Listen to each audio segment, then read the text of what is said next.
ਦੋਸਤੋ ਇਸ ਧਰਤੀ ਤੇ ਹਜ਼ਾਰਾਂ ਤੇ ਲੱਖਾਂ ਤਰ੍ਹਾਂ ਦੇ ਜੀਵ ਰਹਿੰਦੇ ਆ, ਪਰ ਦੁਨੀਆ ਵਿੱਚ ਇਨਸਾਨ ਤੋਂ ਇਲਾਵਾ ਐਸਾ ਕੋਈ ਵੀ ਜੀਵ ਨਹੀਂ ਆ ਜੋ ਕਿ ਆਪਣੇ ਖਾਣੇ ਨੂੰ ਜਾਨੀ ਕਿ ਭੋਜਨ ਨੂੰ ਪਕਾ ਕੇ ਖਾਂਦਾ ਹੋਵੇ। ਤੇ ਦੇਖੋ ਇਹੀ ਸਭ ਤੋਂ ਵੱਡਾ ਕਾਰਨ ਹੁੰਦਾ ਆ ਕਿ ਇਨਸਾਨ ਜਲਦੀ ਬਿਮਾਰ ਹੋ ਜਾਂਦਾ ਆ। ਦੇਖੋ ਜੇਕਰ ਅੱਜ ਦੀ ਡੇਟ ਵਿੱਚ ਸਾਡੇ ਘਰ ਦੇ ਵਿੱਚ ਕੋਈ ਸ਼ੂਗਰ ਦਾ ਮਰੀਜ਼ ਆ, ਹਾਈ ਬਲੱਡ ਪ੍ਰੈਸ਼ਰ ਦਾ ਮਰੀਜ਼ ਆ, ਜਾਂ ਫਿਰ ਕੋਈ ਹਾਰਟ ਦੀ ਸਮੱਸਿਆ ਦਾ ਮਰੀਜ਼ ਆ, ਇਸ ਤੋਂ ਇਲਾਵਾ ਦੇਖੋ ਹੋਰ ਵੀ ਕਈ ਬਿਮਾਰੀਆਂ ਦੇ ਮਰੀਜ਼ ਆ, ਤਾਂ ਦੋਸਤੋ ਇਸ ਦਾ ਸਭ ਤੋਂ ਵੱਡਾ ਕਾਰਨ ਦੇਖੋ ਕਿਤੇ ਨਾ ਕਿਤੇ ਸਾਡਾ ਖਾਣੇ ਨੂੰ ਹਮੇਸ਼ਾ ਪਕਾ ਕੇ ਖਾਣਾ ਹੁੰਦਾ ਆ। ਕਿਉਂਕਿ ਦੇਖੋ ਜਦੋਂ ਅਸੀਂ ਹਮੇਸ਼ਾ ਭੋਜਨ ਨੂੰ ਪਕਾ ਕੇ ਖਾਂਦੇ ਆ ਤਾਂ ਦੇਖੋ ਭੋਜਨ ਦੇ ਵਿਚਲੇ ਸਾਰੇ ਪੌਸ਼ਟਿਕ ਤੇ ਜ਼ਰੂਰੀ ਤੱਤ ਖਤਮ ਹੋ ਜਾਂਦੇ ਆ। ਤਾਂ ਦੋਸਤੋ ਅੱਜ ਮੈਂ ਤੁਹਾਨੂੰ ਇੱਕ ਐਸੀ ਚੀਜ਼ ਦੇ ਬਾਰੇ ਦੱਸਾਂਗਾ ਜਿਸ ਨੂੰ ਅਸੀਂ ਹਮੇਸ਼ਾ ਪਕਾ ਕੇ ਖਾਂਦੇ ਆ, ਤੇ ਉਸ ਚੀਜ਼ ਨੂੰ ਪਕਾ ਕੇ ਖਾਣ ਦੇ ਨਾਲ ਉਸ ਚੀਜ਼ ਦੇ 100% ਤੱਕ ਦੇ ਸਾਰੇ ਜ਼ਰੂਰੀ ਤੱਤ ਖਤਮ ਹੋ ਜਾਂਦੇ ਆ। ਤਾਂ ਦੇਖੋ ਜਿਸ ਚੀਜ਼ ਦੀ ਅਸੀਂ ਗੱਲ ਕਰ ਰਹੇ ਆ ਉਹ ਚੀਜ਼ ਹੈ ਅਨੀਅਨ, ਜਾਨੀ ਕਿ ਪਿਆਜ਼। ਤੇ ਦੇਖੋ ਪਿਆਜ਼ ਹਰ ਘਰ ਦੇ ਵਿੱਚ ਇਸਤੇਮਾਲ ਹੁੰਦਾ ਆ, ਪਰ ਪਿਆਜ਼ ਦਾ ਇਸਤੇਮਾਲ ਅਸੀਂ ਹਮੇਸ਼ਾ ਤੜਕਾ ਲਗਾਉਣ ਲਈ ਕਰਦੇ ਹਾਂ। ਤੇ ਦੋਸਤੋ ਮੈਂ ਤੁਹਾਨੂੰ ਦੱਸ ਦਵਾਂ ਕਿ ਪਿਆਜ਼ ਨੂੰ ਖਾਣ ਦਾ ਇੱਕ ਐਸਾ ਤਰੀਕਾ ਆ ਜੋ ਕਿ ਆਯੁਰਵੇਦ ਦੇ ਵਿੱਚ ਦੱਸਿਆ ਗਿਆ ਆ, ਜਿਸ ਦੇ ਜ਼ਰੀਏ ਅਸੀਂ ਆਪਣੇ ਸਰੀਰ ਦੀਆਂ ਕਈ ਸਾਰੀਆਂ ਬਿਮਾਰੀਆਂ ਨੂੰ ਖਤਮ ਕਰ ਸਕਦੇ ਹਾਂ। ਤੇ ਉਹ ਤਰੀਕਾ ਹੈ ਕਿ ਪਿਆਜ਼ ਨੂੰ ਕੱਚਾ ਖਾਣਾ। ਦੋਸਤੋ ਜੇਕਰ ਤੁਸੀਂ ਰੋਜ਼ਾਨਾ ਸਵੇਰੇ ਖਾਲੀ ਪੇਟ ਇੱਕ ਛੋਟਾ ਪਿਆਜ਼ ਖਾਂਦੇ ਆ ਤਾਂ ਇਹ ਸਾਡੀ ਸਿਹਤ ਲਈ ਬਹੁਤ ਹੀ ਜ਼ਬਰਦਸਤ ਫਾਇਦੇ ਕਰਦਾ ਆ।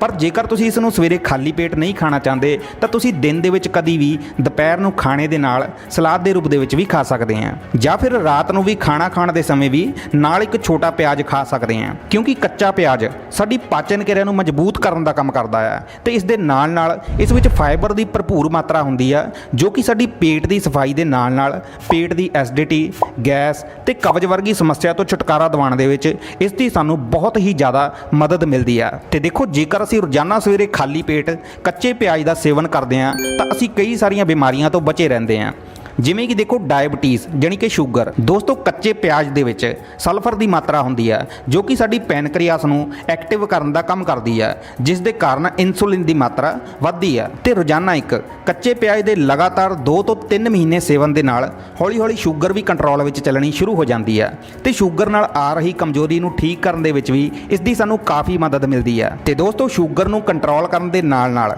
ਇਹ ਕੱਚਾ ਪਿਆਜ਼ ਸਾਡੇ ਵਾਲ ਝੜਨੇ ਦੀ ਸਮੱਸਿਆ ਤੇ ਵਾਲਾਂ ਦੀ ਗਰੋਥ ਲਈ ਵੀ ਬਹੁਤ ਹੀ ਜ਼ਬਰਦਸਤ ਫਾਇਦੇ ਕਰਦਾ ਹੈ। ਕਿਉਂਕਿ ਦੋਸਤੋ ਕੱਚੇ ਪਿਆਜ਼ ਦੇ ਵਿੱਚ ਸਲਫਰ ਦੀ ਮਾਤਰਾ ਹੋਣ ਦੇ ਕਾਰਨ ਇਹ ਸਾਡੇ ਵਾਲਾਂ ਦੀਆਂ ਜੜ੍ਹਾਂ ਨੂੰ ਮਜ਼ਬੂਤ ਕਰਨ ਦਾ ਕੰਮ ਕਰਦਾ ਹੈ। ਤੇ ਦੇਖੋ ਲਗਾਤਾਰ ਹਫ਼ਤੇ ਵਿੱਚ 2 ਵਾਰ ਪਿਆਜ਼ ਦੇ ਰਸ ਨੂੰ ਵਾਲਾਂ ਦੀਆਂ ਜੜ੍ਹਾਂ ਦੇ ਵਿੱਚ ਲਗਾਉਣ ਦੇ ਨਾਲ ਤੇ ਰੋਜ਼ਾਨਾ ਇੱਕ ਛੋਟਾ ਪਿਆਜ਼ ਖਾਣ ਦੇ ਨਾਲ ਸਾਡੇ ਵਾਲ ਝੜਨੇ ਦੀ ਸਮੱਸਿਆ ਕੁਝ ਦਿਨਾਂ ਵਿੱਚ ਹੀ ਠੀਕ ਹੋਣੀ ਸ਼ੁਰੂ ਹੋ ਜਾਂਦੀ ਹੈ। ਤੇ ਇਸ ਦੇ ਲਗਾਤਾਰ ਇਸਤੇਮਾਲ ਦੇ ਨਾਲ ਵਾਲ ਲੰਬੇ ਤੇ ਮਜ਼ਬੂਤ ਹੁੰਦੇ ਆ, ਤੇ ਇਸ ਦੇ ਨਾਲ ਨਾਲ ਸਾਡੇ ਵਾਲ ਜੜ੍ਹਾਂ ਤੋਂ ਗਰੋਥ ਕਰਦੇ ਆ। ਕਿਉਂਕਿ ਦੋਸਤੋ ਇਹ ਸਾਡੇ ਵਾਲਾਂ ਦੇ ਲਈ ਇੱਕ ਹੇਅਰ ਟੌਨਿਕ ਦਾ ਕੰਮ ਕਰਦਾ ਹੈ। ਤੇ ਮੈਂ ਤੁਹਾਨੂੰ ਦੱਸ ਦਵਾਂ ਕਿ ਕਈ ਕੰਪਨੀਆਂ ਹੇਅਰ ਆਇਲ ਤਿਆਰ ਕਰਦੀਆਂ ਹੈ ਜਿਸ ਵਿੱਚ ਅਨੀਅਨ ਆਇਲ ਜਾਨੀ ਕਿ ਪਿਆਜ਼ ਦੇ ਰਸ ਦਾ ਇਸਤੇਮਾਲ ਕੀਤਾ ਜਾਂਦਾ ਹੈ, ਜੋ ਕਿ ਵਾਲਾਂ ਦੇ ਝੜਨੇ ਤੋਂ ਤੇ ਵਾਲਾਂ ਦੀ ਗਰੋਥ ਲਈ ਤਿਆਰ ਕੀਤਾ ਜਾਂਦਾ ਹੈ। ਤੇ ਇਸ ਤੋਂ ਬਿਹਤਰ ਇਹ ਹੈ ਕਿ ਤੁਸੀਂ ਆਪਣੇ ਘਰ ਦੇ ਵਿੱਚ ਖੁਦ ਪਿਆਜ਼ ਦਾ ਰਸ ਕੱਢ ਕੇ ਆਪਣੇ ਵਾਲਾਂ ਦੀਆਂ ਜੜ੍ਹਾਂ ਵਿੱਚ ਲਗਾਓ, ਤਾਂ ਤੁਸੀਂ ਦੇਖੋਗੇ ਕਿ ਤੁਹਾਨੂੰ ਇਸ ਦੇ ਕੁਝ ਦਿਨਾਂ ਦੇ ਵਿੱਚ ਹੀ ਜ਼ਬਰਦਸਤ ਨਤੀਜੇ ਦੇਖਣ ਨੂੰ ਮਿਲਣੇ ਸ਼ੁਰੂ ਹੋ ਜਾਣਗੇ, ਜਾਨੀ ਕਿ ਤੁਹਾਡੇ ਵਾਲਾਂ ਦੇ ਝੜਨੇ ਦੀ ਸਮੱਸਿਆ ਠੀਕ ਹੋਣੀ ਸ਼ੁਰੂ ਹੋ ਜਾਏਗੀ। ਇਸ ਤੋਂ ਇਲਾਵਾ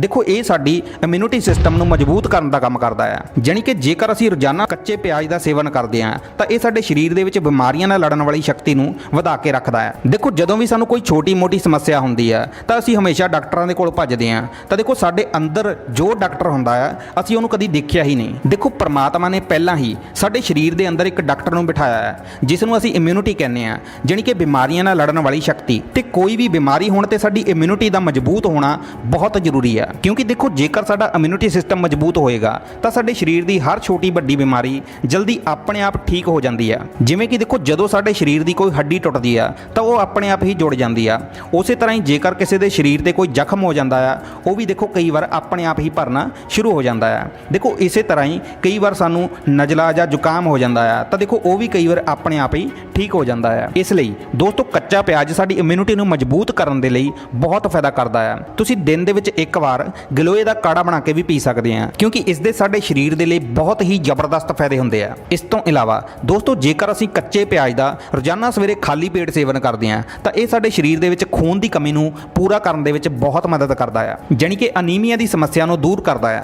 ਦੋਸਤੋ ਕੱਚੇ ਪਿਆਜ਼ ਦੇ ਰੋਜ਼ਾਨਾ ਸੇਵਨ ਦੇ ਨਾਲ ਇਹ ਸਾਡੇ ਸਰੀਰ ਦੇ ਖੂਨ ਵਿਚਲੀ ਗੰਦਗੀ ਨੂੰ ਸਾਫ਼ ਕਰਨ ਦੇ ਵਿੱਚ ਬਹੁਤ ਮਦਦ ਕਰਦਾ ਆ। ਤੇ ਮੈਂ ਤੁਹਾਨੂੰ ਦੱਸ ਦਵਾਂ ਕਿ ਇਹੀ ਖੂਨ ਦੀ ਗੰਦਗੀ ਚਿਹਰੇ ਤੇ ਫਿੰਸੀਆਂ, ਹਾਈ ਬਲੱਡ ਪ੍ਰੈਸ਼ਰ, ਸਰੀਰ ਦੀ ਕਮਜ਼ੋਰੀ ਤੇ ਦਿਲ ਨਾਲ ਜੁੜੀਆਂ ਜਾਨਲੇਵਾ ਬਿਮਾਰੀਆਂ ਦਾ ਕਾਰਨ ਬਣਦੀ ਆ। ਤੇ ਦੇਖੋ ਪਿਆਜ਼ ਦੇ ਵਿੱਚ ਐਂਟੀਆਕਸੀਡੈਂਟ ਤੇ ਐਂਟੀਬੈਕਟੀਰੀਅਲ ਗੁਣ ਹੁੰਦੇ ਆ, ਜਿਸ ਦੇ ਕਾਰਨ ਇਹ ਸਾਨੂੰ ਕਈ ਸਾਰੀਆਂ ਬਿਮਾਰੀਆਂ ਤੋਂ ਬਚਾ ਕੇ ਰੱਖਦਾ ਆ। ਇਸ ਲਈ ਅਸੀਂ ਪਿਆਜ਼ ਨੂੰ ਹਮੇਸ਼ਾ ਪਕਾ ਕੇ ਖਾਣ ਦੀ ਬਜਾਏ ਜੇਕਰ ਕੱਚਾ ਪਿਆਜ਼ ਖਾਂਦੇ ਆ ਤਾਂ ਇਸ ਦੇ ਸਾਡੇ ਸਰੀਰ ਨੂੰ ਬਹੁਤ ਹੀ ਜ਼ਬਰਦਸਤ ਫਾਇਦੇ ਹੁੰਦੇ ਆ। ਤੇ ਮੈਂ ਤੁਹਾਨੂੰ ਦੱਸ ਦਵਾਂ ਕਿ ਤੁਸੀਂ ਜੇਕਰ ਕੱਚਾ ਪਿਆਜ਼ ਖਾਲੀ ਪੇਟ ਨਹੀਂ ਖਾ ਸਕਦੇ ਤਾਂ ਤੁਸੀਂ ਇਸ ਨੂੰ ਸਲਾਦ ਦੇ ਰੂਪ ਦੇ ਵਿੱਚ ਦਿਨ ਦੇ ਵਿੱਚ ਇੱਕ ਵਾਰ ਦੁਪਹਿਰ ਨੂੰ ਜਾਂ ਰਾਤ ਨੂੰ ਖਾਣੇ ਦੇ ਨਾਲ ਜ਼ਰੂਰ ਖਾਓ। ਦੋਸਤੋ, ਇਸ ਤਰ੍ਹਾਂ ਅਸੀਂ ਕੱਚੇ ਪਿਆਜ਼ ਦੇ ਰੋਜ਼ਾਨਾ ਸੇਵਨ ਦੇ ਨਾਲ ਕਈ ਸਾਰੇ ਭੈੜੇ ਰੋਗਾਂ ਤੋਂ ਬਚ ਸਕਦੇ ਹਾਂ ਤੇ ਆਪਣੇ ਸਰੀਰ ਨੂੰ ਨਿਰੋਗੀ ਬਣਾ ਸਕਦੇ ਹਾਂ।